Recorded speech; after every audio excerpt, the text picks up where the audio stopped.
Rain hammered against the windshield of Vinnie Torino's black Mercedes as he navigated the winding streets of Boston's North End. The familiar aroma of Italian bakeries and the distant sound of bells from St. Leonard's Church created a stark contrast to the tension that had been building in his chest all night. At 42, Vinnie had witnessed enough violence for several lifetimes, but tonight felt different. Tonight, the weight of leadership pressed on his shoulders more heavily than usual. His phone vibrated against the leather seat beside him. Another message from his lieutenant, Marco, about the ongoing territorial dispute with the Castellano family. The feud had been intensifying for months, ever since old Castellano had died, and his impulsive son, Anthony, took over operations in South Boston. What had once been a delicate balance of power now threatened to explode into all-out war. Vinnie's fingers drummed against the steering wheel as he turned onto Hanover Street. The neon signs of restaurants and cafes created colorful reflections on the wet pavement, forming an almost artistic scene that reminded him why he loved this neighborhood. This was his territory, his responsibility, his family's legacy that stretched back 3 generations. His grandfather had built the organization from nothing, starting as a small-time bookie and eventually becoming one of Boston's most respected underworld figures. The Torino name meant something on these streets. It meant protection for honest business owners who paid their dues, justice for those who couldn't find it through conventional means, and stability in a world that often seemed chaotic. But it also meant making difficult decisions, getting blood on your hands, and carrying the weight of other people's lives on your conscience. As he approached the intersection of Hanover and Cross Street, Vinnie's thoughts were interrupted by a sound that chilled his blood. The screech of tires, followed by the deafening crash of metal against metal. His head snapped towards the source of the noise, and what he saw made him hit the brakes without thinking. A silver Honda Civic had collided head-on with a delivery truck at the intersection. The impact had been devastating. The front of the car was completely destroyed, the metal twisted at impossible angles. But what made Vinnie's heart race wasn't just the violence of the collision, but the orange flames beginning to lick at the rear of the Honda. Without hesitation, Vinnie parked his Mercedes on the sidewalk and jumped out, the rain immediately soaking his $3,000 Italian suit. He could hear screams coming from inside the burning car, a desperate female voice calling for help. The truck driver had already exited his vehicle, apparently unharmed, but was standing at a safe distance, clearly in shock. "Someone call an ambulance!" Vinnie shouted as he ran toward the Honda. The heat from the flames was already intense, and he could smell the acrid scent of gasoline in the air. He knew he had only minutes before the fuel tank exploded.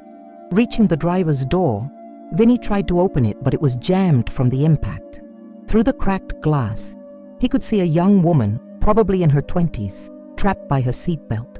Blood trickled from a cut on her forehead, and she was clearly disoriented, weakly struggling against the restraints holding her captive. "Hey, can you hear me?" Vinnie shouted, banging on the glass. The woman's eyes focused on him. They were a striking green, even through the tears and panic. She nodded, trying to speak, but her voice was too weak to be heard over the growing roar of the flames. Vinnie quickly looked around for something to break the glass. His hands found a piece of twisted metal from the bumper, and he used it to shatter the passenger window. Glass shards rained down on the car's interior as he reached inside, ignoring the cuts forming on his arms. "It's okay. I'm going to get you out of here," he said, his voice surprisingly calm considering the situation. His hands worked quickly to unfasten the woman's seatbelt, which was twisted and caught in the wreckage. The heat was becoming unbearable, and he could hear the metal groaning and crackling around them. Finally, the belt came loose. Vinnie wrapped his arms around the woman and carefully pulled her through the broken window, taking care to protect her head from the remaining glass shards.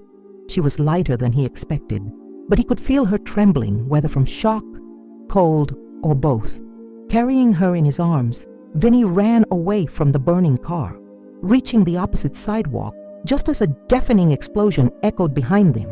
The heat wave hit them like a giant fist, and Vinnie threw himself forward, protecting the woman with his body as debris rained around them. For a few moments, everything was silent except for the crackling of flames and the distant sound of approaching sirens.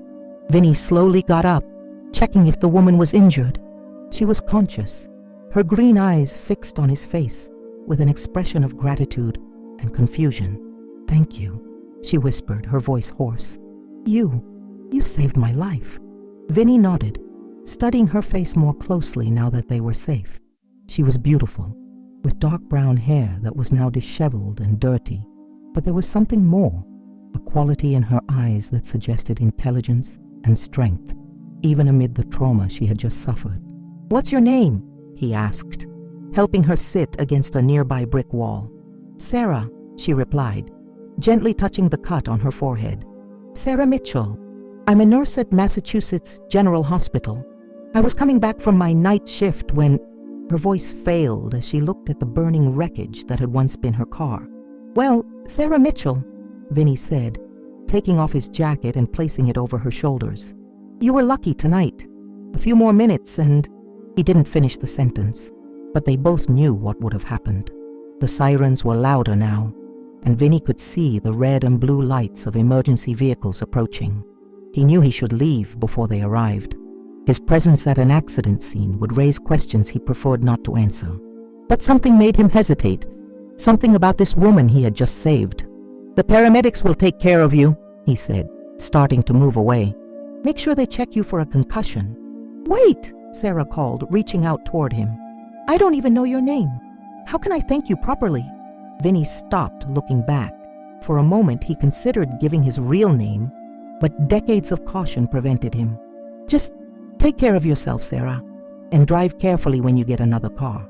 With that, he disappeared into the crowd of onlookers that had gathered, leaving Sarah alone with her questions and a strange feeling that her life had changed forever on that rainy night in Boston.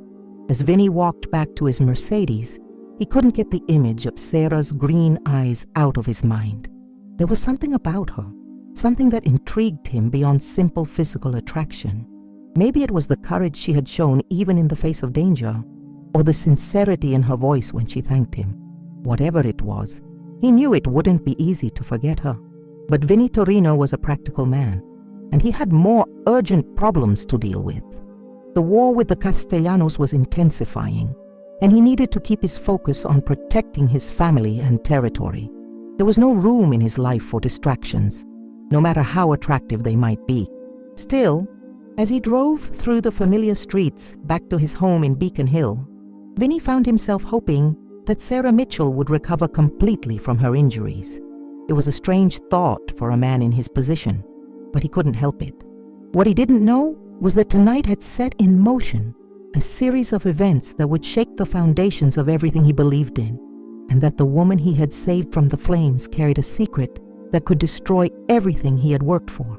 In the weeks that would follow, fate would weave a complex web around Vinny Torino and Sarah Mitchell, a web that would unite them in ways neither could imagine, and that would test the limits of loyalty, love, and survival in the ruthless world of Boston organized crime.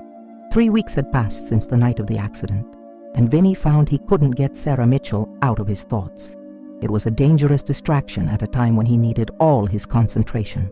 The tension with the Castellano family had escalated to a critical point, with small confrontations happening almost daily at the borders of their territories. That Thursday morning, Vinny was sitting in his office on the second floor of a seemingly ordinary Italian restaurant in the North End. Nonna's Kitchen served as the perfect front for his operations. During the day, it was a legitimate family establishment serving the best lasagna in Boston. But after business hours, it transformed into the command center of one of the city's most powerful criminal organizations. Marco Benedetti, his right-hand man for over 15 years, was sitting across from the solid mahogany desk, reporting on the previous night's events. "The Castellanos struck again," Marcos said, his voice loaded with frustration. "This time, it was Jimmy's warehouse on Commercial Street. They burned 3 trucks and injured 2 of our men." Vinny clenched his fists, feeling the familiar anger rise in his chest. Anthony Castellano was testing his limits, pushing him toward a war that neither of them could really win. "How many men does he have now?" Vinny asked, his voice controlled but dangerous. Our informants say about 40 loyal soldiers, plus about 20 associates, Marco replied. He's also brought in some guys from New York, mercenaries who have no loyalty to anything but money. Vinny nodded thoughtfully. The numbers weren't the problem. He had more men and better organization. The problem was that an open war would attract unwanted attention from the FBI and state police, something that could destroy decades of careful work to keep his operations discreet and profitable. What about the wedding? Vinny asked, changing the subject. Marco had mentioned the previous week that Anthony Castellano had recently married, a union that supposedly strengthened his position within the organization. Oh yes, Marco said, flipping through his notes. He married a nurse about 6 months ago. Apparently it was love at first sight when she took care of him after a car accident last year. Her name is Sarah Castellano now, but it used to be Mitchell. Vinny's blood ran cold. Slowly he raised his eyes to Marco, his mind processing the impossible information he had just heard. Repeat her name, he said, his voice barely above a whisper. Sarah Mitchell. Now Sarah Castellano. Why? Do you know her? Vinny stood abruptly, walking to the window overlooking Hanover Street. Below, life continued normally. Tourists taking photos, locals doing their daily shopping, children running between the outdoor cafe tables. But for Vinny, the world had stopped. The woman he had saved from the flames, the woman whose green eyes had haunted his dreams for 3 weeks, was his greatest enemy's wife. The irony was so cruel, it almost made him laugh if it weren't so devastating. Boss? Marco's voice brought him back to the present. Are you okay? Vinny turned, his expression carefully neutral. Decades of experience hiding his emotions served him well in this moment. I'm fine. Continue with the report. But his mind was racing. How had Sarah ended up married to Anthony Castellano? She had seemed so genuine, so innocent that night. Had it all been an act, an elaborate trap? Or did she really not know who he was when she thanked him for saving her life? The rest of the meeting passed in a haze. Vinny heard Marco discuss defense strategies, financial reports, and personnel issues, but his mind was elsewhere. When Marco finally left, Vinny found himself alone with his turbulent thoughts. He needed to see her again. He needed to look into her eyes and discover the truth. But how? She was now Anthony Castellano's wife, which made her untouchable by all the unwritten rules of the underworld. Approaching her would be seen as a provocation, an act of war. Still, Vinny knew he couldn't rest until he discovered the truth. He picked up the phone and dialed a familiar number. Tony? It's me. I need information on someone. Sarah Castellano, formerly Mitchell. I want to know everything. Where she works, where she lives, her daily routine. And Tony? Be discreet. 2 days later, Vinny was sitting in his car across from Massachusetts General Hospital, watching the main entrance. Tony had done an excellent job. Sarah still worked as a nurse at the hospital, usually on the afternoon shift. She and Anthony lived in a mansion in Brookline, but she kept a small apartment in Back Bay that she used when working consecutive shifts. At 3:30 p.m., Vinny saw her. Sarah exited through the main entrance, wearing navy blue scrubs and carrying a brown leather bag. She looked tired, but still had that same ethereal quality he had noticed the night of the accident. Her hair was pulled back in a ponytail, and she wore sunglasses despite the cloudy day. Vinny followed her at a safe distance as she walked through Boston's busy streets. She stopped at a small cafe on Newbury Street, the kind of cozy place that served artisanal coffee and organic sandwiches. Through the window, he watched her order something at the counter and sit at a table near the window. For a moment, Vinny hesitated. Crossing that street and entering the cafe would change everything. There would be no going back.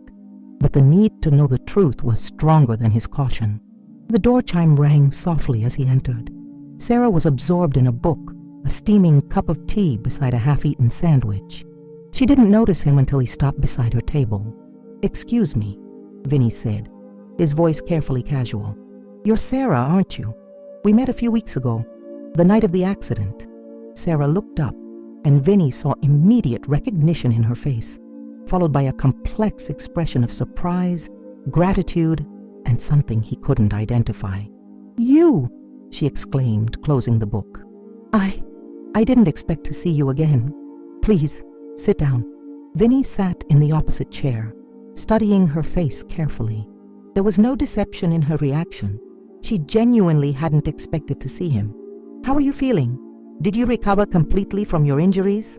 "Yes, thank you," Sarah replied, unconsciously touching the small scar on her forehead where the cut had been. "The doctor said I was very lucky. If you hadn't appeared when you did..." She shook her head, not finishing the sentence. "I'm glad you're okay," Vinny said sincerely. "I was worried about you." Sarah smiled, and Vinny felt something tighten in his chest. "That's very kind of you. I still don't know your name." "Vincent," he said, using his real name without thinking. "My friends call me Vinny." "Well, Vinny," Sarah said, extending her hand, "officially, thank you very much for saving my life. I owe you everything." When their hands touched, Vinny felt an electric current run up his arm. The connection was instant and undeniable, and from the expression on Sarah's face, she felt it too. For a moment, they simply looked at each other, the world around them disappearing. Would you like to have coffee?" Sarah asked, her voice slightly trembling. "I mean, it's the least I can do after what you did for me." Vinny knew he should refuse, should get up and leave before things got more complicated. But looking into those green eyes, he found himself nodding. "I'd love to." They talked for over an hour. Sarah spoke about her work at the hospital, her passion for helping people, her dreams of maybe one day working with Doctors Without Borders. Vinny invented a story about being a business consultant, keeping the details vague but believable. What surprised him was how easy it was to talk to her. Sarah was intelligent, funny, and genuinely interested in what he had to say. She asked insightful questions and shared stories that made him laugh in a way that hadn't happened in years. "Are you married?" Vinny eventually asked, though he already knew the answer. He needed to hear it from her own lips. Sarah's expression changed subtly, a shadow passing over her eyes. "Yes," she said simply, looking at the ring on her finger. "6 months ago. Are you happy?" The question came out before Vinny could stop himself. Sarah hesitated, and in that hesitation, Vinny saw volumes. "It's complicated," she said finally. "Anthony is a good man, but sometimes I feel like I don't really know him. He works a lot, travels frequently. Sometimes I feel more like a stranger in my own home." Vinny felt a mixture of anger and sadness. Anthony Castellano didn't deserve a woman like Sarah, but at the same time, Vinny knew he didn't deserve her either. Men like them had no right to happiness, not when their hands were stained with blood. "I'm sorry," he said sincerely. "You deserve to be happy." Sarah looked at him with an intensity that made him feel exposed. "Thank you for saying that. Sometimes it's hard to remember who I was before I got married." They were interrupted by Sarah's phone ringing. She looked at the screen and sighed. "It's my husband," she said, a note of resignation in her voice. "I should answer." "Of course," Vinny said, starting to get up. "I should go anyway." "Wait," Sarah said quickly, placing her hand on his arm. I'd like to see you again. As friends, of course. You saved me, and I feel like we have a special connection because of that."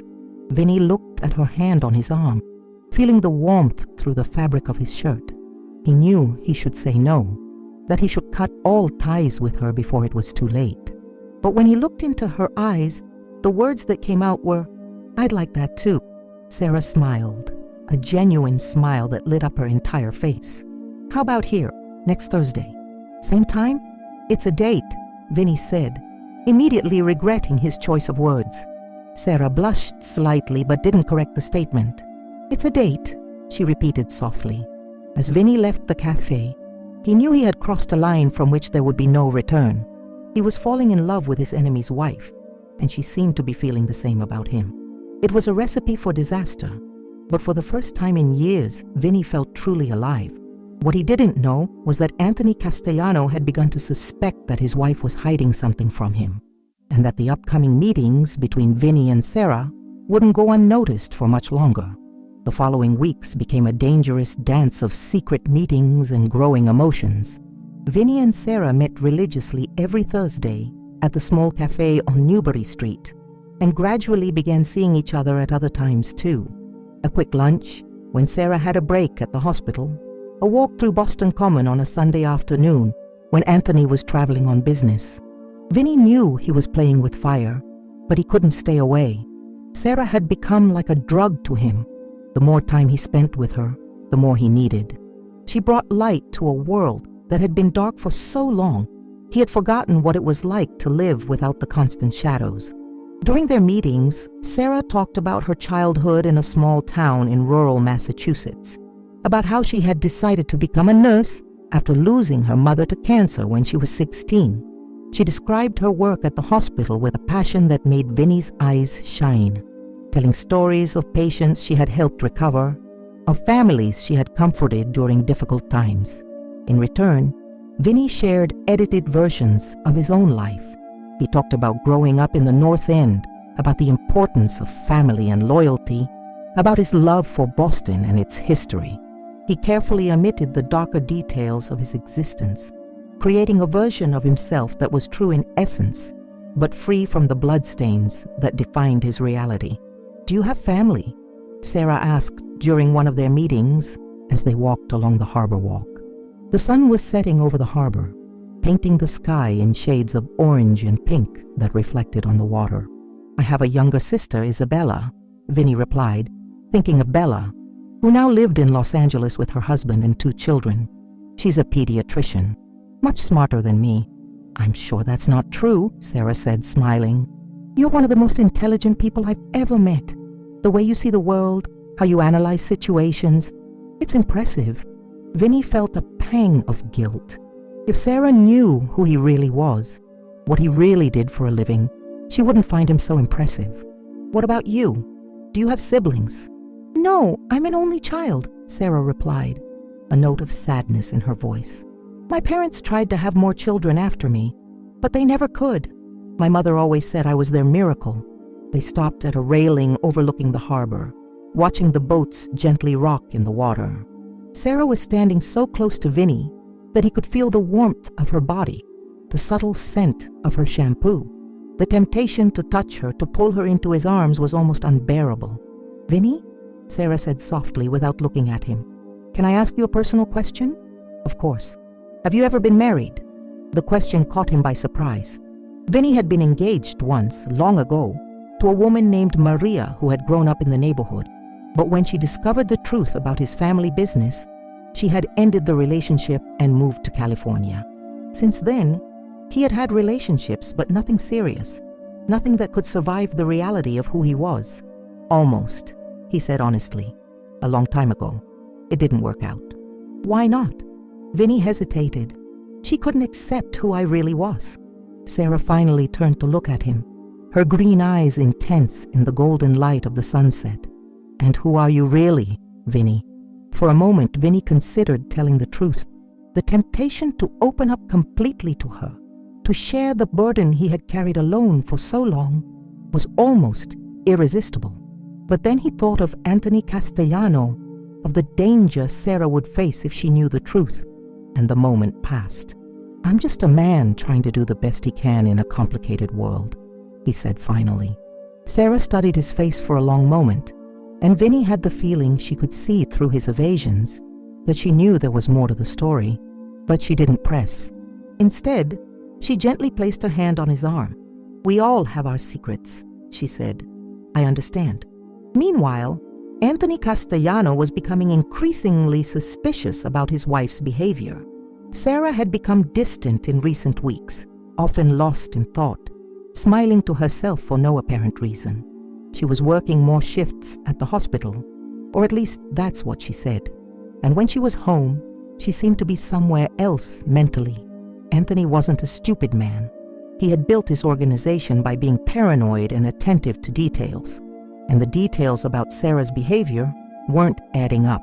"Sal," he said to his lieutenant, Salvatore Sal Romano, as they sat in the office in the back of a social club in South Boston. "I want you to put someone on my wife." Sal raised an eyebrow. "Boss, are you sure? If she finds out..." "She won't find out if you do it right," Anthony interrupted. Something's going on and I need to know what it is. Use Tommy. He's discreet. Right, boss.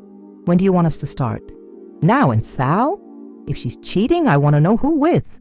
The following Thursday, Vinny arrived at the cafe a few minutes earlier than usual. He had spent the entire week anxious for this meeting, counting the hours until he could see Sarah again. It was pathetic, he knew. A man of his position and experience behaving like a lovesick teenager. But he couldn't help it. Sarah arrived punctually at 3:30 p.m., but something was different. She seemed tense, her eyes constantly checking the street through the window. When she sat down, her hands were trembling slightly. "Is everything okay?" Vinny asked, immediately alert. I think someone's following me," Sarah said in a low voice.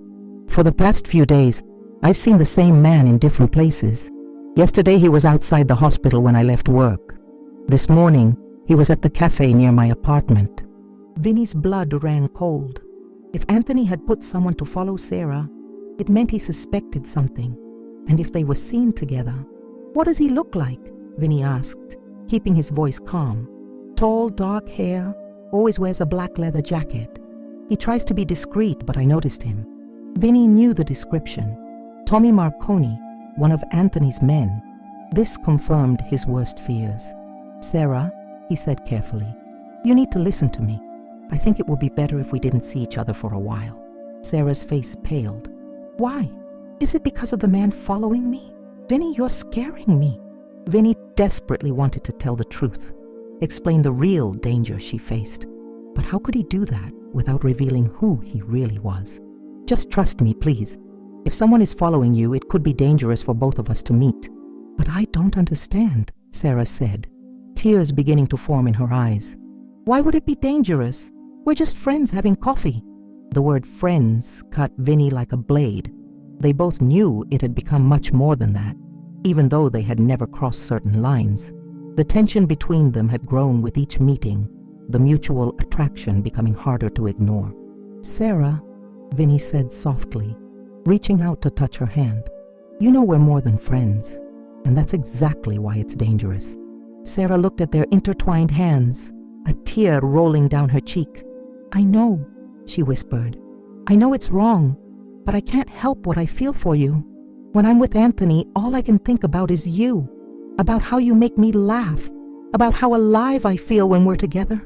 Vinny felt his heart breaking. "Sarah." "No," she interrupted, raising her eyes to meet his. "Let me finish. I know you feel the same.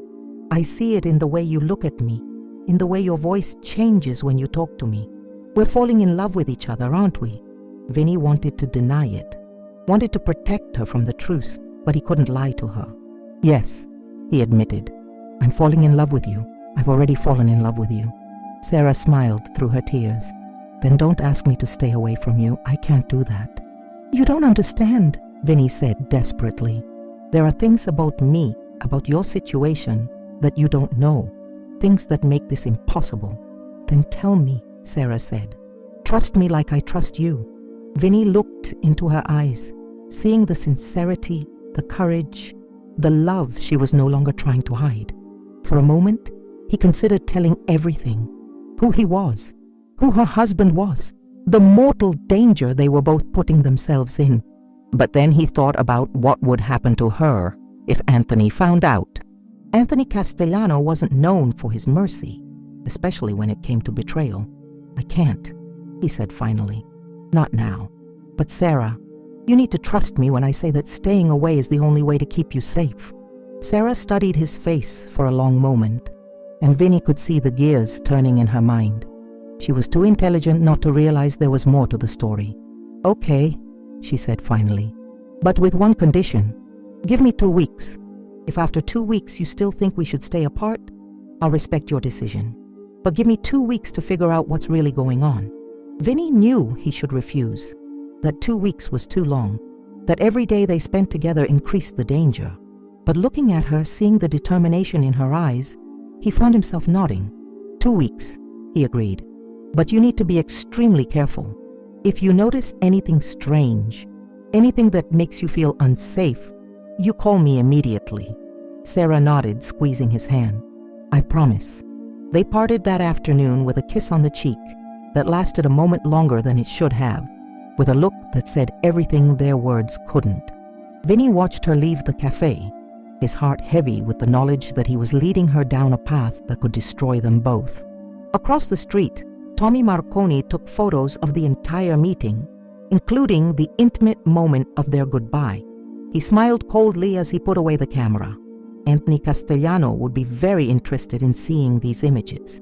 Meanwhile, Sarah walked through Boston streets with her heart racing, not just from the meeting with Vinny, but from a decision she had made.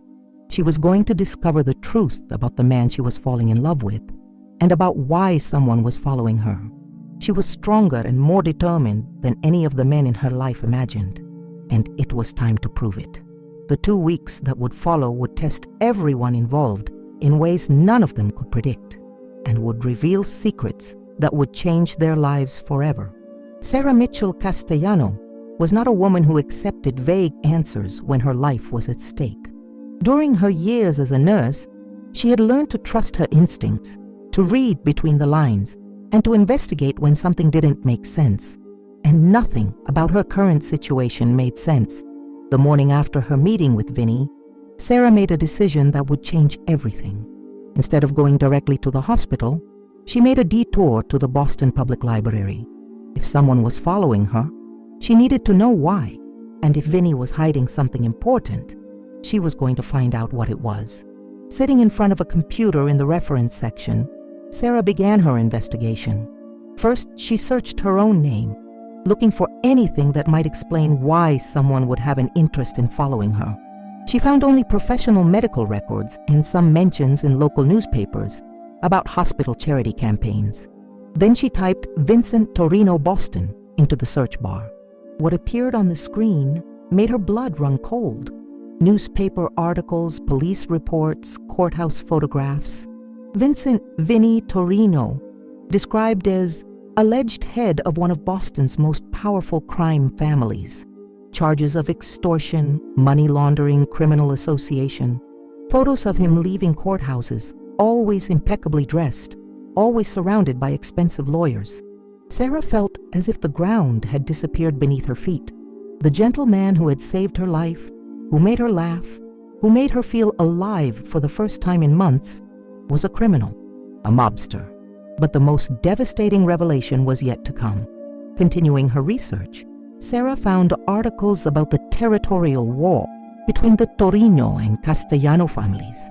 She read about violent confrontations, about burned businesses, about men injured on both sides. And then she saw a photo that made her world collapse completely. It was an archived photo from a newspaper taken at a social event a few years ago. In the caption, Anthony Castellano, heir to the Castellano criminal organization with associates. Her husband. Her husband was a criminal too. Sarah stood up so abruptly that she knocked over the chair. Several people in the library looked in her direction, but she barely noticed. Her mind was racing, processing the implications of what she had discovered.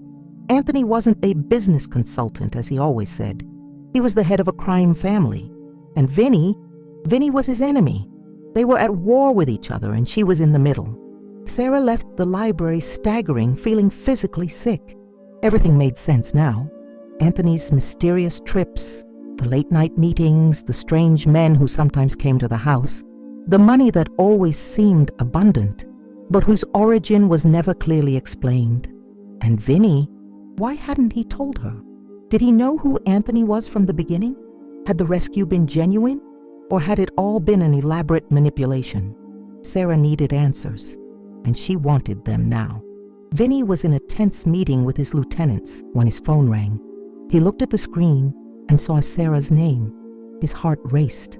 She never called him during the day, always respected the fact that he worked during business hours. "Excuse me," he said to the men gathered around the table. "I need to take this." He stepped into the hallway before answering. "Sarah, is everything okay? We need to talk.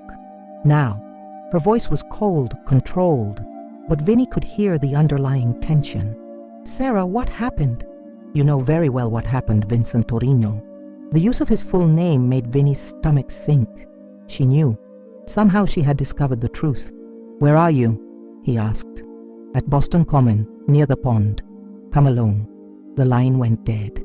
Vinny looked at the phone for a moment, his mind racing. How had she found out? And more importantly, what did this mean for both of them? He returned to the meeting room. "Marco, take over from here. I have an emergency to handle." Marco looked at him with concern. "Boss, are you okay? You look—" "I'm fine," Vinny lied. "Just continue with what we were discussing. We'll talk later." Sarah was sitting on a bench near the pond when Vinny arrived. She didn't look at him when he approached, keeping her eyes fixed on the water where some ducks were swimming peacefully. The irony of the peaceful scene wasn't lost on either of them. "How long have you known?" she asked without preamble when he sat beside her. Vinny hesitated. Lying now would be useless, but the truth could destroy any chance they had. "From the beginning," he finally admitted. Sarah finally turned to look at him, and Vinny saw pain, anger, and betrayal in her eyes. "From the beginning," she repeated. "So when you saved me from that car—" "It was real," Vinny said quickly. "Sarah, I swear, on everything that's sacred, I didn't know who you were that night. I just saw a woman in danger and acted on instinct. I only found out who you were weeks later. But you continued meeting with me, knowing who I was, knowing who my husband is." "Yes." "Why?" The question came out as a whisper. Vinny turned to face her completely. "Because I fell in love with you. Because for the first time in years, I felt there was something in my life worth having. Because when I'm with you, I forget who I am and remember who I could have been." Sarah closed her eyes, tears streaming down her cheeks. "You lied to me." "I protected you," Vinny corrected. "If you had known the truth about what?" Sarah opened her eyes, her voice gaining strength. "About the fact that my husband is a criminal? About the fact that you two are at war? About the fact that I'm just a pawn in some sick game between you?" "You're not a pawn," Vinny said firmly. You're everything." "Don't tell me that." Sarah stood abruptly. "Don't tell me I'm everything when you've lied to me since day one." Vinny stood too, reaching out toward her. "Sarah, please." "Don't touch me," she said, backing away. I need to know if anything between us was real, or if it was all just a way to get to Anthony." The question cut Vinny deeper than any physical wound he had ever suffered. "How can you ask that? How can you think I would fake what I feel for you?" "Because you're a criminal," Sarah shouted, her composure finally breaking. "Because you kill people. Because you destroy lives. How can I trust anything you say?" "Because you know me," Vinny said desperately. "Not what you read in the newspapers, not what people say about me. You know me.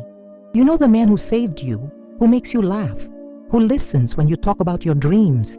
That man is real, Sarah. That man is who I am when I'm with you." Sarah shook her head, more tears falling. "I don't know what's real anymore. My whole life is a lie. My husband is a criminal. The man I fell in love with is his enemy, and I don't know who I am anymore." "You're Sarah," Vinny said softly.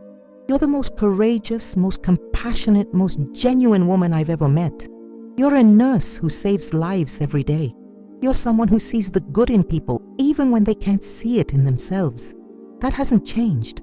Sarah looked at him for a long moment, and Vinny could see the battle happening in her eyes. "I need time," she said finally. "I need to think about all of this." "How much time?" Vinny asked, though he knew he had no right to ask that question. "I don't know. Maybe forever." With that, Sarah turned and began to walk away. Vinny watched her go, each step she took feeling like a stab to his heart. He wanted to run after her, beg her to stay, promise he would change everything. But he knew he couldn't do any of those things. Because the truth was that he couldn't change who he was. He couldn't undo decades of choices that had led him to this point. And he couldn't protect her from the world he lived in. A world where love was a weakness and compassion was a vulnerability. As Sarah disappeared among the park trees, Vinny sat back down on the bench, feeling lonelier than he had ever felt in his life. He had found true love, only to discover it was impossible to keep. Sarah drove aimlessly through Boston's streets, her mind a whirlwind of conflicting emotions. She felt betrayed, confused, angry, but also still in love. And that made her furious with herself. How could she still love a man who had lied to her? How could she miss someone who represented everything she believed against? But then she remembered the kindness in his eyes when he saved her, the way he listened when she talked about her work, how he made her feel special and valued. Those things had been real. She was sure of it. Eventually, Sarah found herself parked in front of her apartment in Back Bay. She climbed the stairs slowly, feeling emotionally and physically exhausted. All she wanted was a hot shower and to try to process everything she had discovered. But when she opened her apartment door, she found Anthony sitting in her favorite armchair with an expression she had never seen before: cold, calculating, dangerous. "Hello, dear," he said, his voice deceptively calm. "I think we need to talk." On the coffee table in front of him were scattered photographs. Photographs of her and Vinny at the cafe, walking through the park, talking intensely. In one of them, they were holding hands. Sarah felt her blood run cold. She had been caught. "Anthony," she began, but he raised his hand to silence her. "No," he said, standing slowly. "This time you're going to listen to me, and then you're going to explain to me exactly what's going on between you and Vincent Torino." Sarah looked at the photographs, at the husband she now knew was a criminal, and realized her life had become infinitely more dangerous than she had ever imagined. The next few hours would determine not only her future, but possibly whether she would have a future.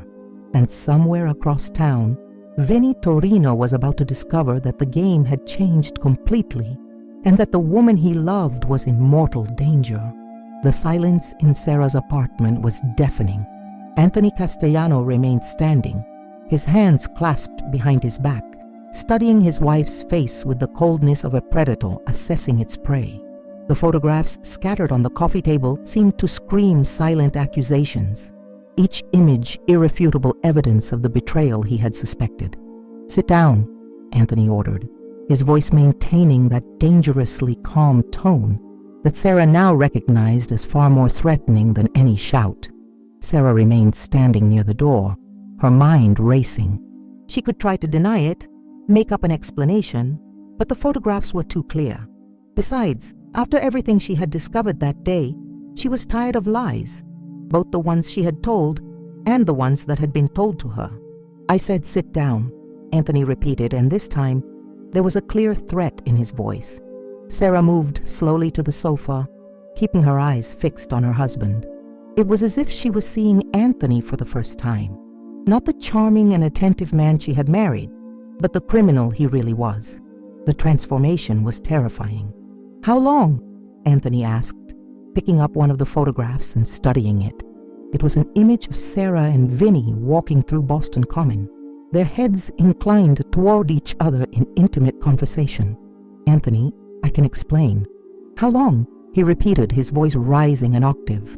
"A few weeks," Sarah admitted, deciding that partial honesty was her best strategy. "But it's not what you think." Anthony laughed, a cold sound without humor. "It's not what I think? Sarah, you're having an affair with Vincent Torino. The Vincent Torino, my enemy, the man who's trying to destroy everything I've worked for." "I didn't know who he was," Sarah exploded, finally finding her voice. "I didn't know who you were. Nobody told me my husband was a criminal."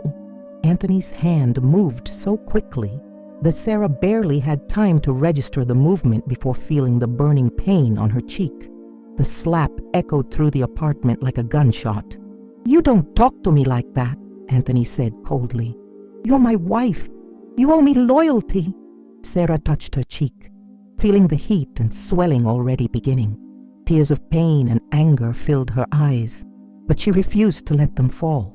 "Loyalty," she said, her voice trembling with contained emotion. "You want to talk about loyalty? You've lied to me since the day we met." "I protected you," Anthony shouted. "I gave you a good life, a beautiful house, everything you could want. You gave me a life based on lies." Sarah stood up, facing him despite the fear she felt. "You made me an accomplice to crimes without even telling me." Anthony took a step toward her, and Sarah saw something in his eyes that made her back away. "You want to know about crimes, Sarah? Let me tell you what your lover did last week. He ordered one of my warehouses burned. 2 of my men are in the hospital with third-degree burns. Sarah felt her stomach turn. I don't believe it, Anthony said. Vincent Torino isn't the romantic hero you think he is. He's a killer, Sarah. A man who kills without hesitation when someone gets in his way. Anthony's words echoed in Sarah's mind, mixing with her own discoveries of the day. She had read about the violence, about the accusations, but somehow she had managed to separate those things from the gentleman she knew. Now, reality was imposing itself brutally. And now, Anthony continued, his voice returning to that dangerously calm tone, I need to decide what to do with you. What do you mean? Sarah asked, though part of her already knew the answer. You betrayed our family, Sarah. You got involved with our enemy. In my organization, that has consequences. Sarah felt real fear for the first time. Anthony, I'm your wife. You were my wife, he corrected. Now you're a problem that needs to be solved. Anthony's phone rang, interrupting the deadly tension in the apartment. He looked at the screen and answered. Sal? What? When? Shit. Okay, I'm coming. He hung up and looked at Sarah with an expression that mixed anger and something that could have been satisfaction. Looks like your lover decided to speed things up. He just attacked one of our social clubs. Sarah felt as if the world was crumbling around her. No, Vinny wouldn't do that. Vinny? Anthony laughed bitterly. You call him Vinny? How sweet. Well, your Vinny just declared total war. And you, my dear traitorous wife, are going to help me finish him. Across town, Vinny was in his office dealing with the consequences of a decision he had made, in a moment of anger and despair. After the confrontation with Sarah in the park, he had returned to discover that Anthony's men had attacked another of his businesses. This time, a laundromat that served as a front for money laundering operations. The last straw had been when Marco told him that Anthony had brutally beaten one of Vinny's informants, an elderly man who had worked for the Torino family for decades. The old man had been hospitalized in critical condition. In his pain and fury, Vinny had ordered a retaliatory attack.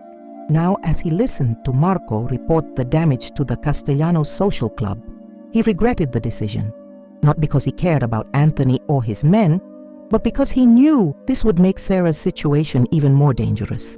Boss, Marco said, we have a bigger problem. Our contacts in the police say Anthony is planning something big. He's gathering men from New York and Philadelphia. Vinny nodded grimly. Total war was exactly what he had tried to avoid, but now it seemed inevitable. How many men do we have ready? 50 loyal soldiers, plus about 20 associates we can call if necessary. Marco replied. But boss, if Anthony brought in outside reinforcements... I know, Vinny said. We'll have to be smarter, not just more numerous. His phone rang. The number was unknown, but something made him answer. Torino. Vinny? The voice was Sarah's, but there was something wrong. She sounded tense, scared. Sarah, where are you? I'm fine, but we need to meet. It's important. Vinny frowned. Something in her voice put him on alert. Where? Pier 47 at the harbor. In an hour. And Vinny, come alone. The line went dead.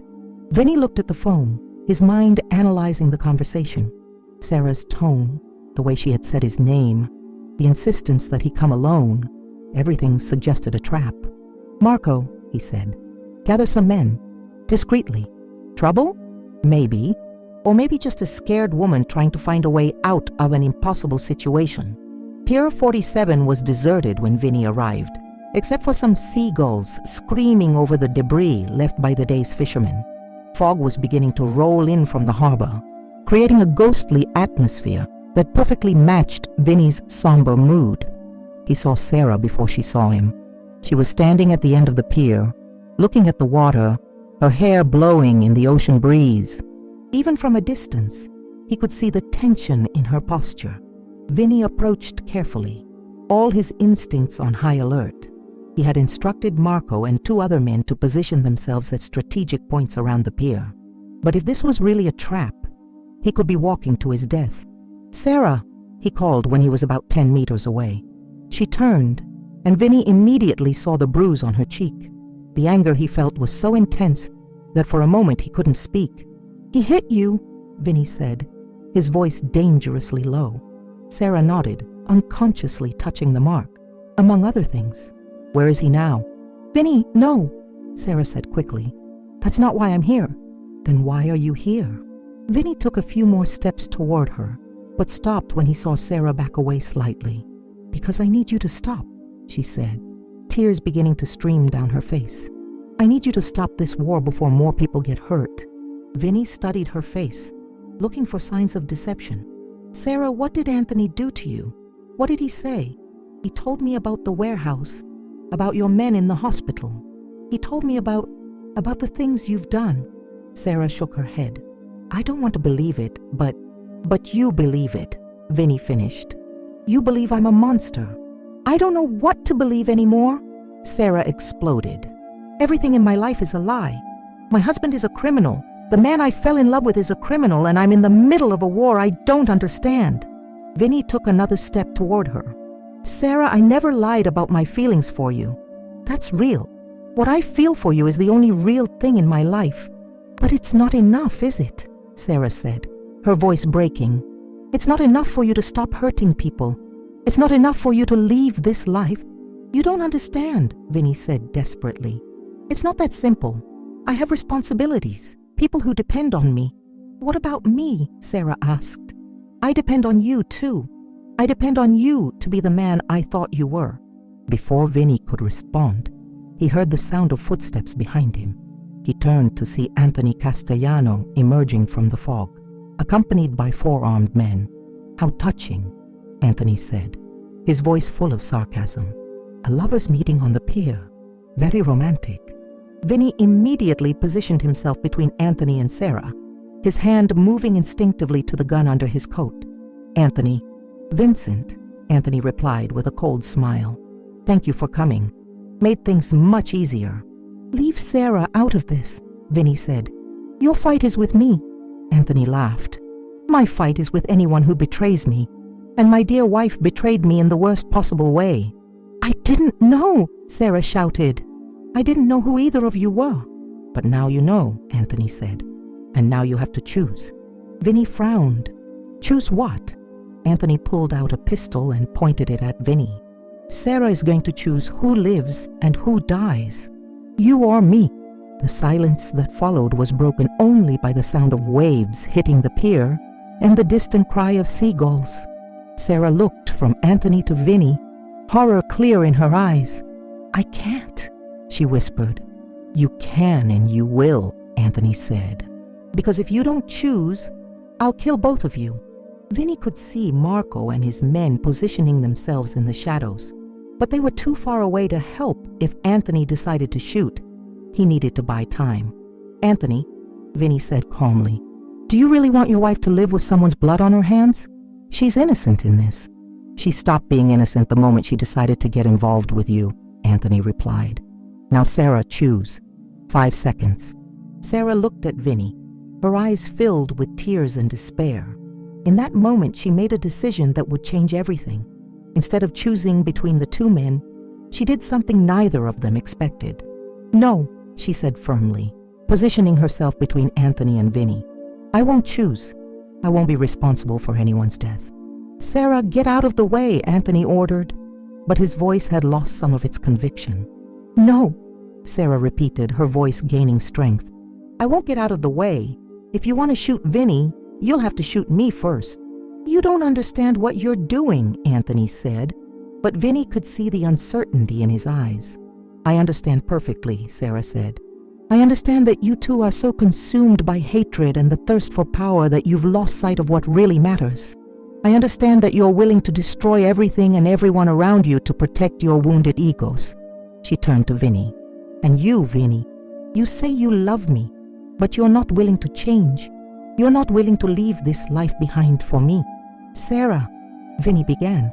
No, she interrupted him. Let me finish. You're both the same. You chose this life, chose violence, chose power over love. And I won't be part of this anymore. Sarah began to walk away, heading toward the pier entrance. Kill each other if you want. Destroy your organizations, your families, your lives. But don't count on me to be part of this madness. For a moment, both Anthony and Vinny were paralyzed by Sarah's courage and determination. She had completely turned the game around, refusing to be a pawn in their machinations. But Anthony, consumed by rage and the feeling of betrayal, couldn't let her go. "You're not going anywhere!" he shouted, pointing the gun at Sarah. That's when Vinny acted. Without thinking about the consequences, he threw himself in front of Sarah at the exact moment Anthony pulled the trigger. The bullet hit him in the shoulder, making him spin and fall to the wooden floor of the pier. The sound of the shot echoed through the harbor, and immediately chaos exploded. Marco and his men emerged from the shadows, exchanging gunfire with Anthony's men. Sarah screamed and knelt beside Vinny, pressing her hands against the bleeding wound. "Vinny, Vinny, stay with me," she shouted, tears streaming down her face. Vinny looked at her, his vision beginning to blur from blood loss. "Sarah, are you okay?" "I'm fine, but you're losing too much blood. I need to get you to a hospital." "No," Vinny said weakly. "I can't go to a hospital. Too many questions." The gunfire around them had stopped. When Sarah looked up, she saw Anthony fallen a few meters away, a pool of blood forming under his body. Marco was standing over him, still holding his smoking gun. "It's over," Marco said to Vinny. "Anthony is dead. His men fled or surrendered."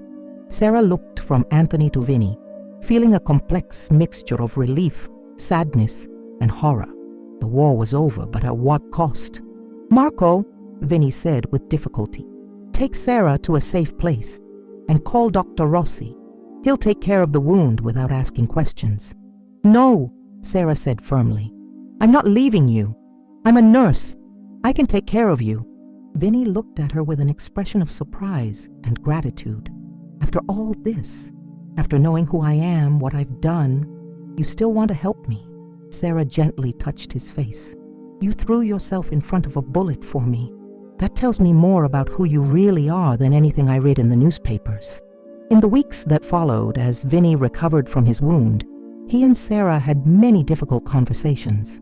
Sarah took care of him in a safe apartment that Marco had arranged, away from the curious eyes of police and media. "I can't continue living like this," Sarah said one night while changing Vinny's bandage. "I can't be with someone who solves problems with violence." "I know," Vinny replied, "and I can't ask you to accept that. But," Sarah could hear there was more, "but I also can't simply leave this life. I have responsibilities, people who depend on me. If I just disappear, there will be a power vacuum that will result in more violence, more deaths." Sarah stopped working on the bandage and looked into his eyes. "Then find a way to get out gradually. Pass control to Marco. Slowly withdraw from the more dangerous businesses. You're intelligent, Vinny. If you really want to, you can find a way. And if I do that," Vinny said carefully, "would you stay with me?" Sarah hesitated. "I don't know. There's a lot of damage to be repaired, a lot of trust to be rebuilt. But maybe, if you really changed, if you really became the man I saw in those moments when we were together, maybe." It was this conversation that planted the seed of an idea in Vinny's mind, an idea that would take months to fully develop, but that would eventually change everything. 2 years later, the small cafe in Portland, Oregon, was full of morning customers when Sarah entered, the door chime ringing softly to announce her arrival.